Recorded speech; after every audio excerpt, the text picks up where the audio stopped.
Former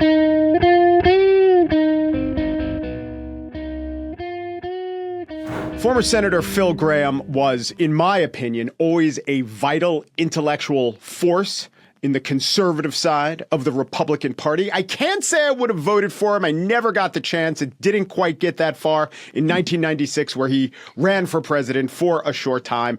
But as I implied in my intro just now, I always appreciated the intellectual heft and the argumentation he brought to the table. He's continued to do that in his post-senatorial career, and his new book, and he writes a lot of books, is written along with Donald Boudreaux, and it is called The Triumph of Economic Freedom, Debunking the 7 Great Myths of American Capitalism. Senator Gramm, welcome to The Gist. Oh, thank you, Mike. So and thank as you I for read those comments, I wish my mother were alive to hear them. But then again, your mother, I don't know when she passed, but you were a Democrat for a bunch of your life, as any successful politician in Texas must have been. Would you have been surprised? I was a Civil War Democrat. I never met a Republican until I was grown, and there was no Republican elected official any level in my district. And I didn't really think that party mattered. I thought what mattered was what was in the interest of the country and the people of my congressional district when I ran for Congress. But when I got to Washington, I found out it mattered more than I thought. So as you might recall, what happened is I was the author of the Reagan budget in the House. And then after the election in 1982, the Democrats threw me off the budget committee, and I could have changed parties. President Reagan asked me to change parties, but I didn't feel right about it. So I thought I ought to give my voters a chance to say whether they wanted me to stay on as a Republican. So I resigned and went home and ran again as a Republican. Yeah, that's called character. Not a lot of people would risk their career and their entire identity to do that. So that's a really interesting move. I'll give you one more factoid. No Republican had ever gotten more than 36% of the vote in my district. When you ran. But I knew things were changing. And people had voted for Eisenhower. A lot of people had voted for Reagan. But anyway. Let's talk about the 7 myths. And I have to say, different readers will come to the idea that these are myths in different ways. So some of the things you didn't have to convince me about, such as capitalism being a great engine to combat and alleviate poverty. You address that as if capitalism is the cause of poverty. I'm on board. Capitalism is the greatest poverty prevention program man has ever invented. Others of these, I do still believe in, and I don't know that you've totally debunked the myths. So let's start with one, the Industrial Revolution. Of course, we needed it. Of course, it delivered these fruits of capitalism. However, what you try to do in the book, and I'll let you lay out your cases, prove that even during the Industrial Revolution, even during the times of Dickens and Oliver Twist and the urban landscape of London, things were good. So they were good or just better than they had been before? Well, they certainly weren't good. By current standards, they were terrible. But you got to remember that from the fall of the Roman Empire until about 1800, there was no real economic growth in the world. People pretty much lived like their grandparents had lived.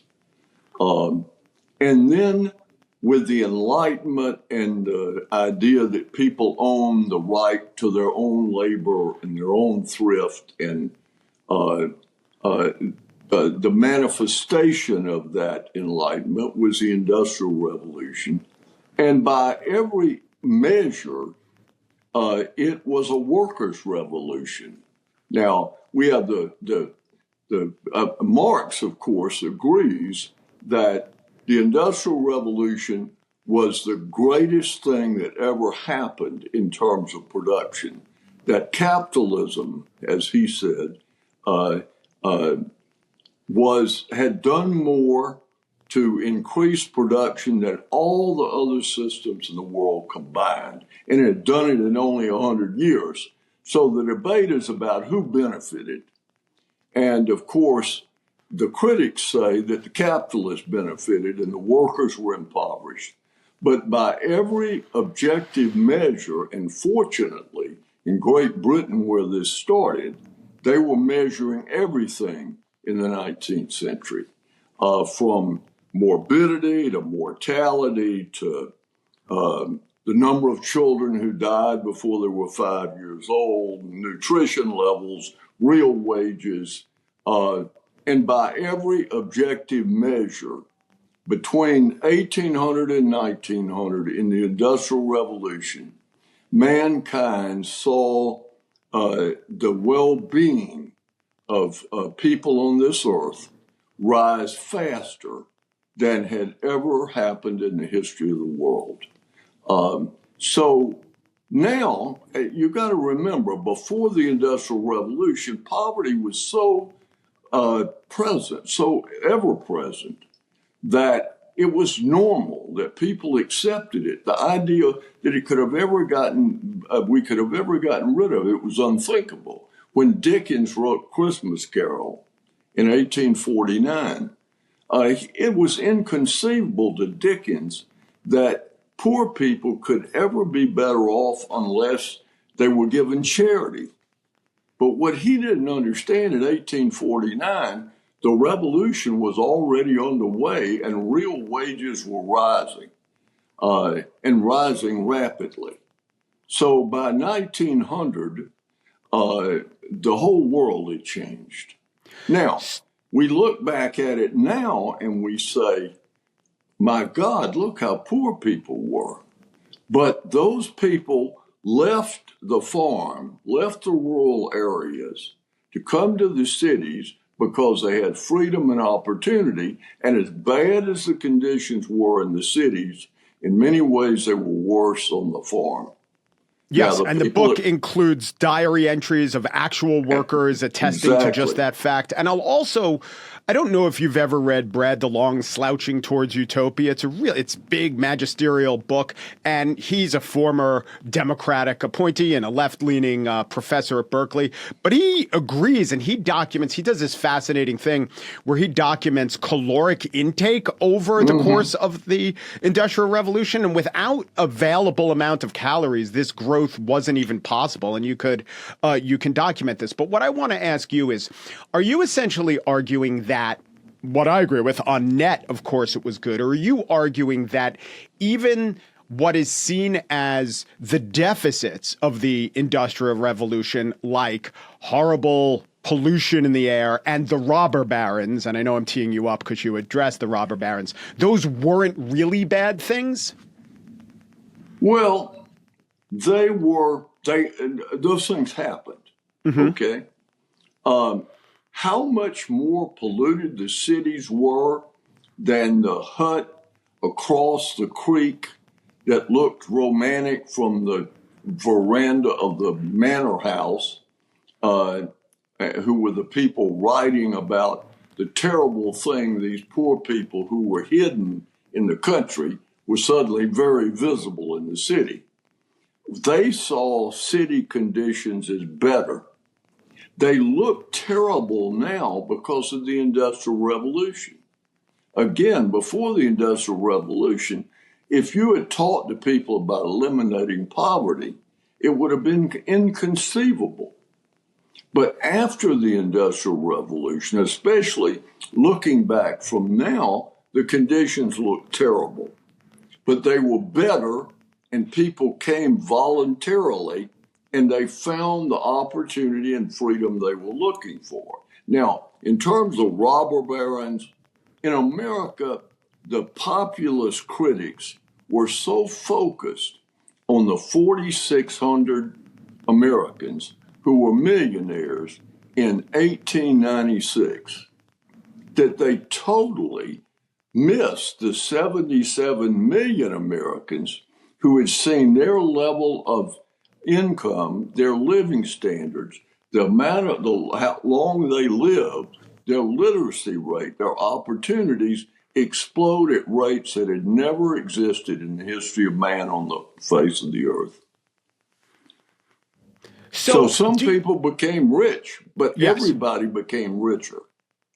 As you look back on what actually happened in America, there was Teddy Roosevelt and trust busting. In the UK, there were reforms and the Mines Act of 1842, and there was a cholera epidemic which was addressed. So the history was there was this great economic expansion. It was unchecked, but then reformers, progressives checked the expansion, and we got into sort of equilibrium. Would you have aligned yourself, do you think, knowing yourself, with the progressives of that era?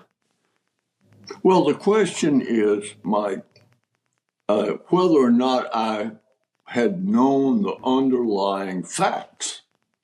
If I'd not known the facts, I might well have. But look, what really happened, if you look at the period, is let's look at child labor. Okay, before the Industrial Revolution, child labor had always been a necessity. People had children to provide two more hands to help feed the family. But as the Industrial Revolution progressed and prosperity grew, people began to pull their children out of the labor force. The literacy rate was exploding among children. The number of children that died before the age of 5 plummeted. And so if you look at when these things happen and you look at the statistics, the government followed what was already happening in the marketplace. Now, was it a good thing? I would say in Britain it probably was. And it never, you got to realize that the British Parliament prior to the 1840s was totally dominated by the landed gentry. Mm-hmm. So when they banned child labor in mining and some areas of manufacturing, they didn't ban child labor in the estates in Great Britain. And agriculture was totally unaffected by it, okay? And then come 1840, you've got a political realignment and the Corn Laws are repealed. And the Corn Laws basically gave Britain very high feed grain prices because it kept out foreign competition. When the Corn Laws were repealed, living standards exploded, lifespan exploded, child mortality collapsed. So a lot of things were underway here. And look, many of the things that we read, probably from the poem, The Song of the Shark, the most moving lines in the English language to me, "Oh God, that bread should be so dear and flesh and blood so cheap." That was written about people sitting in front of sewing machines sewing shirts. And it is heart moving, but those people were better off than they had ever been, and their children would be better off than they were. Remember this, before the Industrial Revolution, it was unthinkable that people could ever get ahead unless somebody gave them something. Right. That I think is the message of Christmas Carol. You know, Scrooge, who is not bad guy, not evil, not wicked, he's just a wealth accumulator. Yes. He's viewed as being converted, that he's going to give more to the poor. But the reality on the ground in Britain was his investments built the railroads, the factories. They changed the world. He did more as Scrooge than he did as the new entity, though his heart was better, and I'm sure the Lord loved him more. But in terms of what he contributed, he did more. But the point here is, well, you compare Scrooge to Warren Buffett, and yes, it's a decent comparison. Neither consumed that much. They had Japanese levels of consumption, but they certainly invested in capital. No, and Warren Buffett is a great benefactor. When he dies, and the government takes 40% of what he's accumulated and spends it, he did more for mankind making that money than he'll ever do or the government will ever do giving it away. Now, I'm not denigrating giving it away. I think charitable giving is a wonderful thing, but contributing in increasing the efficiency of the market and making things work better and raising living standards, those are the things that really change the world. Yeah, I think Warren Buffett's a great example of that. But I don't know if he's the typical example. I think a lot of people who have made their money in finance, I don't know how much wealth creation, some, right? If you're actually capitalizing industries, but if you're moving money around and making money on paper that you get to take as capital gains, I'm a little less sure of that. But I want to move to the Great Depression. What is the myth there that you're trying to explode around the Great Depression? The myth there is that capitalism failed and that government came in and saved the day. My sainted mother and my grandmother went to their grave believing that Franklin Roosevelt saved the country and got us out of the Depression. That's a myth. Mm-hmm. The reality is the Depression started as a financial crisis, not any different than the Panic of 1907. But the difference was the Federal Reserve Act of 1913 created the bank in 1914. And this was the first real test that it had. Its obligation in being created by Congress was to be a lender of last resort, to help end these financial panics that we had over and over and over again in America. But when the stock market collapsed and when the financial panic took hold, the Federal Reserve Bank stood by and watched a third of all the banks in the country go out of business. The money supply fell by a third. And then Congress passed the Smoot-Hawley tariff that converted a financial panic into a worldwide depression. And then first Herbert Hoover, who by no means was a conservative, who started the New Deal.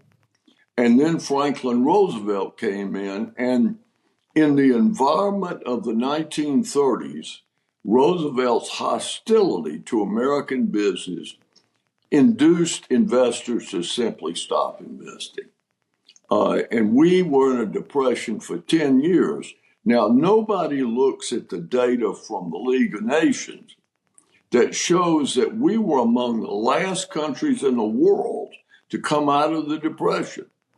That Britain, Argentina, Japan, Germany, Austria all came out of the Depression long before we did. Only France, that had policies very similar to us, was in the Depression as long. And the Depression didn't end with a war. The war eliminated unemployment. You put 14 men in uniform, you do something about unemployment.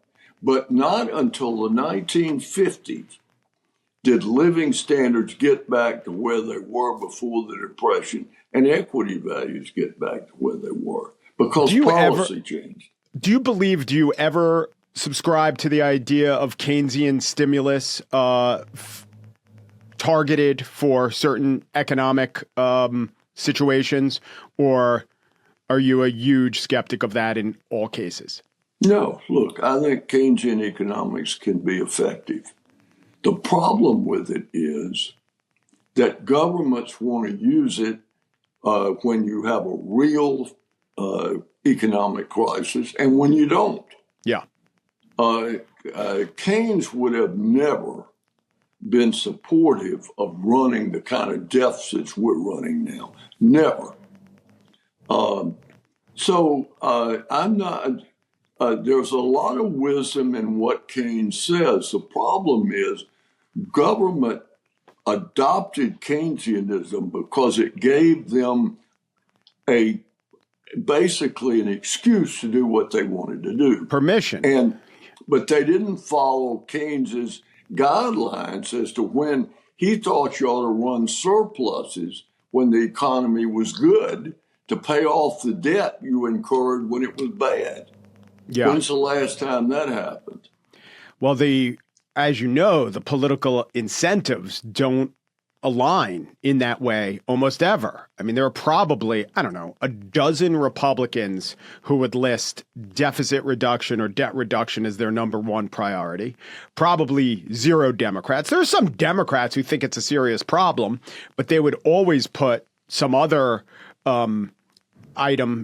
plank in their agenda higher, and those planks usually cost money. And even among the Republicans, even if there are 100 or 200 of them who nod and say, yes, we should reduce the deficit, when given the choice between that and foregoing a tax break, they'll never choose foregoing the tax break.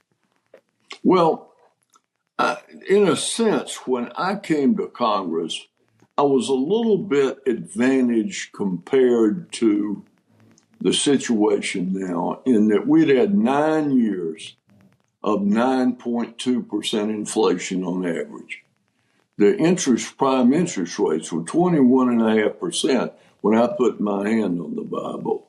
And the inflation rate was 13%.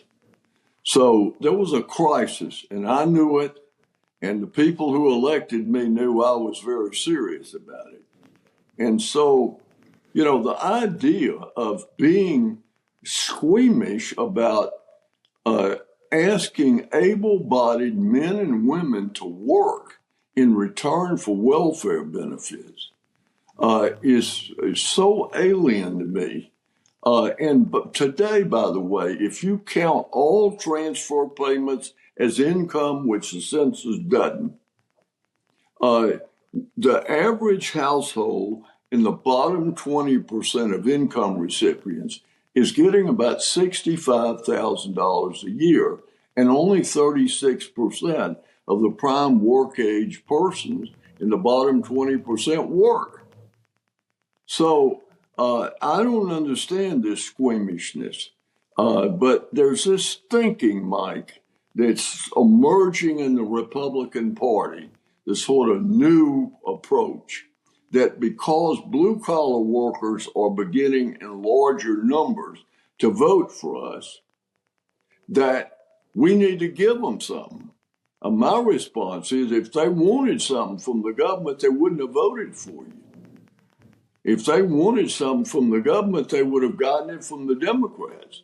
And the idea that Republicans are going to compete with the Democrats are spending our money. And finally, why would people vote for a phony when they can have the real thing? People voted for us because they wanted more opportunity and more freedom.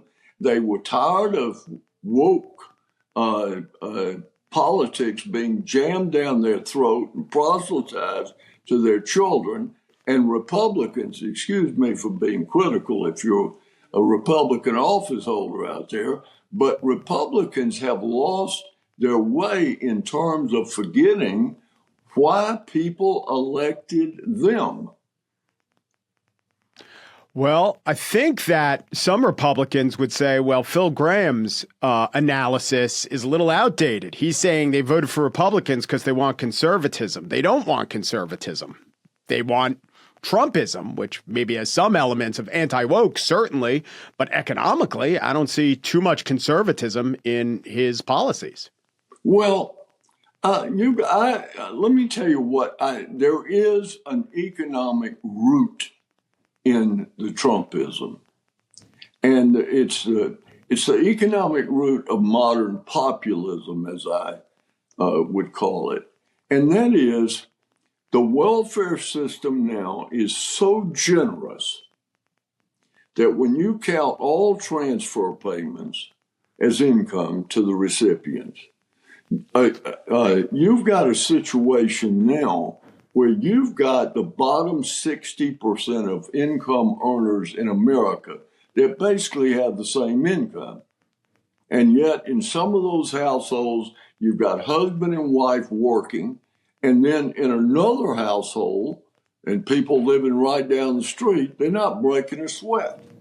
And I think people resent it. But trying to give welfare to the people that are working is not what they want.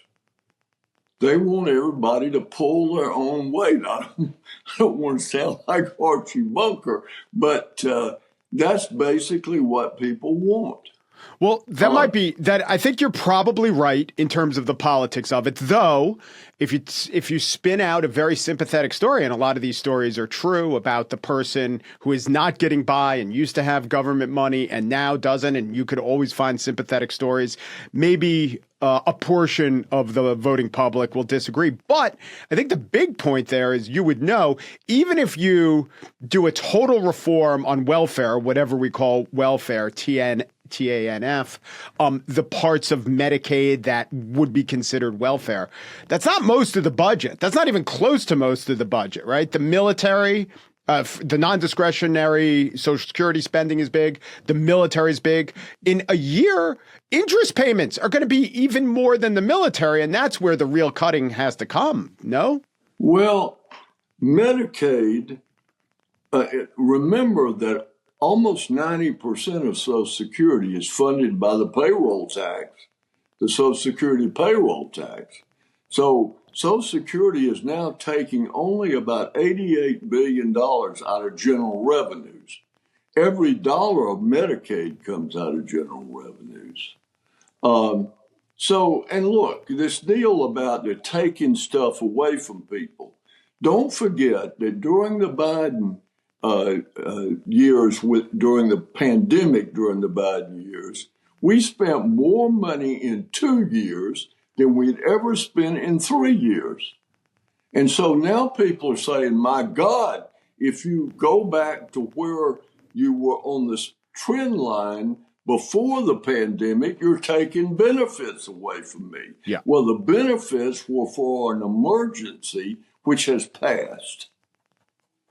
And in our discussion in here on the chapter on poverty, the chapter on income inequality, these are the kind of issues that we talk about.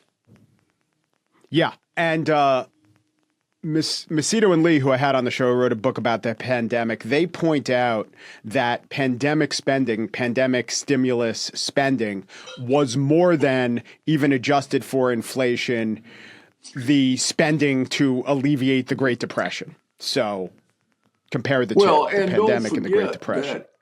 The people's bank balances exploded during the pandemic, and part of the reason the economy came out of it strongly and continued was that people had this built up savings from the pandemic. Well, they did because they were getting more in the pandemic than they were making. And the last Trump stimulus should have never been adopted. And the first Biden and every other Biden shouldn't have been adopted. We were already well on our way to righting the economic ship by then. But again, giving away money is popular. And and giving people $1 worth of services for 70 cents in spending is very popular. Yeah. Yeah. Well, now, do you think in your perfect world, would the United States never run a deficit? I'll ask that. Well, in my perfect world, they would run deficits in deep recessions. Mm-hmm. The problem is, to be a perfect world, they've got to be willing to run surpluses when the economy is strong. And I would be fearful that the world I'm in was not perfect, and that if you don't have some kind of binding constraint, that it will be abused. So yeah, if I could run the world and do it the way Keynes originally proposed, I think it had merit. The problem is it's like if you give government power to do good, you've got to understand that once they've got the power, they're not always going to do good with it. Yeah. Would surpluses and deficits always even out in a perfect world? I ask this because I think history shows that there was a very short period during the presidency of Andrew Jackson when the United States wasn't in net debt. And if you look at the history of the United States, it's been extremely beneficial to its citizens, the world, human flourishing. So there seems to be a correlation between having some level of debt and a very successful government. Well, Hamilton's argument was that a certain level of outstanding government securities was beneficial in giving people an outlet for thrift and in promoting financial markets. But we have got now fully developed financial markets. So again, in an ideal world where you could speed recovery with deficits and then make it up when the economy is in full, where all 8 cylinders are working, it might make sense. The problem is that's not what happened. We can't throw out our history. We can't act as if something happens over and over and over again, that it's not going to happen in the future. So one of the reasons that I have always supported a balanced budget amendment to the Constitution is that whatever you lose, you're going to gain far, far more. I want to ask you about another one of your myths, and this is the one that, for me, didn't get there, meaning that I came in with some priors. Maybe I'm not as well-versed on these matters as you are, but it didn't overcome what my objections were, what I knew or thought I knew about the situation. So the Great Recession, your analysis is that due to political spurning of let me say it this way, due to politicians over-incentivizing, giving out mortgages that shouldn't have been given out, we had a collapse. And but for these political mistakes, we wouldn't have had the Great Recession. I'm with you there. But I think that greatly compounding this, was the contagion effect of collateralized debt obligations and the fact that people were able to essentially take risks, leveraged risks, but also risks that were interwoven to other aspects of the economy. And I would say also, but for the collateralized debt obligations, the monetization of risk, we also wouldn't have had as deep a recession as we did. I'll quote, this is from the IMF's publication F&D. Outright losses from subprime mortgages themselves have been relatively small, equivalent to a 2 to 3% fall in U.S. stock prices. Problems coalesced and spread to many other key factors of the financial system and economy. And that's what I point to, and you give less attention to that. But you can address what my counter argument to your argument is now, if you'd like. Well, first of all,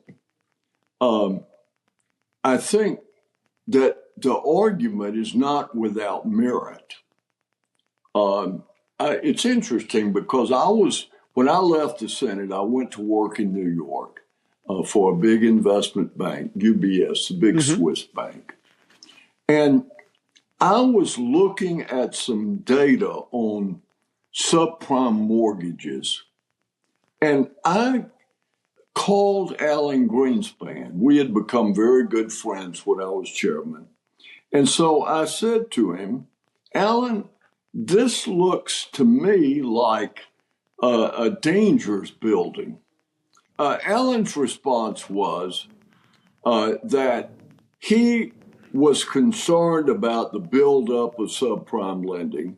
And as you recall, he was the only public official in that era who came out saying that subprime lending was a problem. You got to give him credit for that.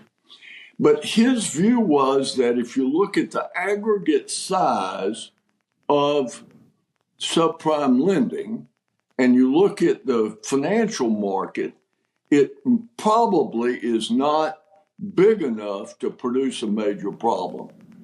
And so I felt better. I mean, Alan Greenspan's the greatest central banker in history. So, but what was happening that he didn't see and I didn't see was that in trying to promote housing, that the financial regulators had given banks credit on their capital accounts for holding mortgage-backed securities and mortgage as if they were government bonds. They were given the same rating in terms of quality as government bonds. So banks held huge volumes of mortgage-backed securities. The bank I worked for held $50 billion of mortgage-backed securities. Had we not been the best capitalized bank in the world, we would have gone broke. So what happened is when, and let me say, I have been criticized here because a bill I wrote, Graham Leach Bliley, supported by President Clinton, signed by President Clinton, supposedly deregulated banking. But what it did was it simply said that in insurance and securities, that they were regulated by the same people, but banks could do them in a holding company separately if they were sufficiently capitalized. Now, but we didn't repeal Glass-Steagall, and under Glass-Steagall, banks could hold mortgage-backed securities. So nothing changed with regard to mortgage-backed and securities. Elizabeth Warren, I believe the rhetoric has to go like this. Even Elizabeth Warren says that if Graham, if your bill and if Glass-Steagall hadn't been repealed, nothing would have changed with the underlying causes of the Great Recession. What happened really is that you had regulators and they had power, and in 30 years we'd expanded regulatory authority, but they had conflicting missions. The one mission was safety and soundness. The other mission was promoting housing. The Congress set goals for Freddie and Fannie in terms of making subprime loans. And by the time the wheels came off, 50% of all new loans were being made to people who weren't capable of making the payment. And that all worked as long as housing prices were rising. But when housing prices quit rising, then the bill came due and we had the financial collapse. Now, I could give you a whole bunch of other statistics about how the banks that operated under Graham Leach Bliley did better because they had three legs instead of one to stand on. But the idea that the failure of the first few institutions caused the financial crisis. They failed because they had more mortgage-backed securities, but the rest of the financial system was already infected.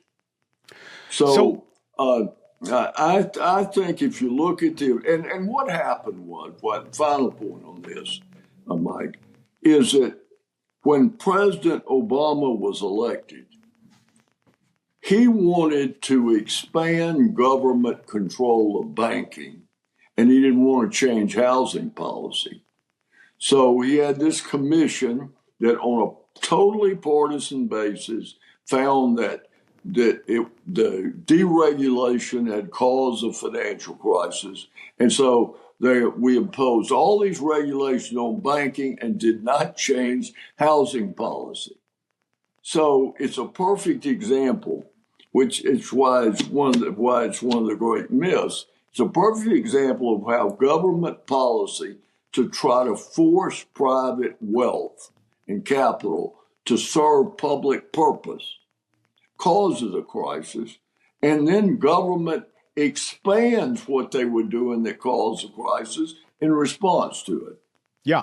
And I have to compliment you've been consistent on that. And when the current administration tries to do such things, I'm just thinking of tariffs and crypto, you've been vocal. And so I want to ask you about this. Earlier in our conversation, you mentioned Smoot-Hawley, and in the book you say no single trade action in American history has had a greater negative effect on the well-being of Americans and people all over the world than the passage of the Smoot-Hawley tariff. And my question is, now, as we speak in mid-May, maybe it's not as dire, but were you worried that there would have been, if the Trump tariffs had been implemented to the full extent, were you worried that they might have given Smoot-Hawley a run for their money? Yeah. Probably not a run for their money, because we learned from Smoot-Hawley in the banking system how to deal with that problem. So the Fed would do a much better job now. We had no welfare programs for people to fall back on, no unemployment insurance in the 1930s. So it would have been as big a shock, but it wouldn't have done as much damage. But no, if the Trump tariffs, as announced, had gone into effect, or if they go into effect in the future, right? This is not over. We got 90 days apparently until we're back to 145% with China. Yeah, I don't see, if you implemented every tariff he's announced, that I don't see how you could avoid a major recession. And what about what they are on the books now? Well, it looks to me like there's an effort to fall back on a 10% tariff. But that's 4 times as large as existing tariffs. And there's no doubt about, let me make one point before I say this.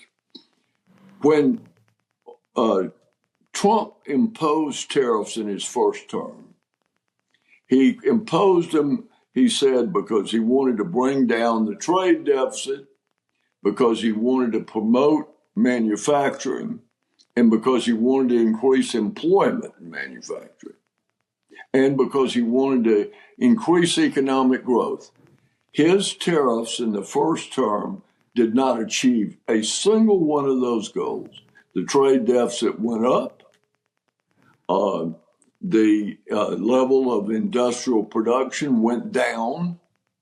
The number of people employed in manufacturing relative to total employment declined. Yeah, and this is independent of the pandemic. This is all before the pandemic. This is before the pandemic. And the rate of economic growth sagged.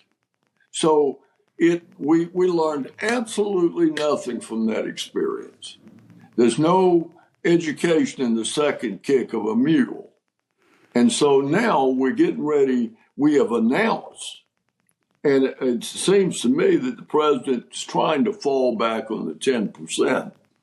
That's probably enough to stagnate growth pretty quickly, in my opinion, perhaps cause a recession. Okay, I have a couple questions. I'm very worried about it. I have a couple questions about your time as an elected official in the federal government. During our conversation, you displayed deep knowledge of statistics and economics, and you remember interest rates at that time and inflation rates. How conversant with economic policy figures was the average senator when you served in the Senate? Well, I think it's important to note that the ability to recall all these numbers is not essential. It's a sort of a fundamental idea of how the economy works, but of equal importance, and I can't emphasize this enough, it's knowing what you don't know. Mm-hmm. Okay? I think part of wisdom, as I've gotten older, I know more what I don't know than I did when I was younger. And I was fortunate to serve in the Senate with some people who had good instincts about things and who knew what they didn't know and who also were sort of good judges of what made sense. Now, you know, if I were going to write a book about members of Congress, I would entitle it "No Better Than the People." Yeah. But no, I served with some pretty remarkable people. So that's the next question I wanted to ask you about. I think about the famous Graham-Rudman-Hollings bill, and you were the Graham and Warren Rudman and Fritz Hollings. And my question is, was such a bill a compromise among Democrats and a Republican? Was it possible because of the personalities, the people who Rudman was, who Hollings was, or was it, certainly, let's not take anything away from those two people and you, but was it something about the structure, the incentives of the institution that allowed for such characters to be elected and to have power? Well, I think at that point we were reaching a sort of a landmark level of national debt. And so there was real resistance to raising the debt limit. And I used that as a vehicle to offer Graham Rudman Hollings. Yeah. And what happened is that you had different people were for it for different reasons. What Graham Rudman Hollings did is it put the fat in the fire. You had to either rend lord or put the fire out. And some people saw it as a vehicle to force government to raise taxes. Ted Kennedy joined that effort, believing that Graham Rudman would force people to raise taxes, that in the end, they wouldn't control spending and they'd have to raise taxes. I was the primary author of the bill because I kept seeing all these special interests looking over the congressman's left shoulder and wanting them to vote for money for the poor, the sick, the tired, the bicycle rider, whatever, and nobody looking over the right shoulder. So my idea was to force special interests to compete against each other. So different people saw different things, and as a result, the bill took wings. Now, did the ability of Republicans and Democrats to work together have something to do with it? It helped. It helped. And, Hollings and I differed on a lot of issues.